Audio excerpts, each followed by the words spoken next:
తిరుమలలో భక్తులకు మరింత శుద్ధతతో కూడిన సాంప్రదాయ సేవలు అందించాలన్న దృష్టితో టీటీడీ అదనపు ఈవో వెంకయ్య చౌదరి గతంలో సిఆర్ఓ ప్రాంతంలోని హోటళ్లను తనిఖీ చేశారు.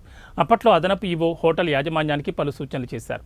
ఈ సూచనల ఫలితంగా సంబంధిత హోటల్ యాజమాన్యం తమ దుకాణాలను పూర్తిగా ఆధునికీకరించి భక్తులకు ఉత్తమమైన అనుభవాన్ని కలిగించేందుకు పటిష్టమైన చర్యలు చేపట్టాయి.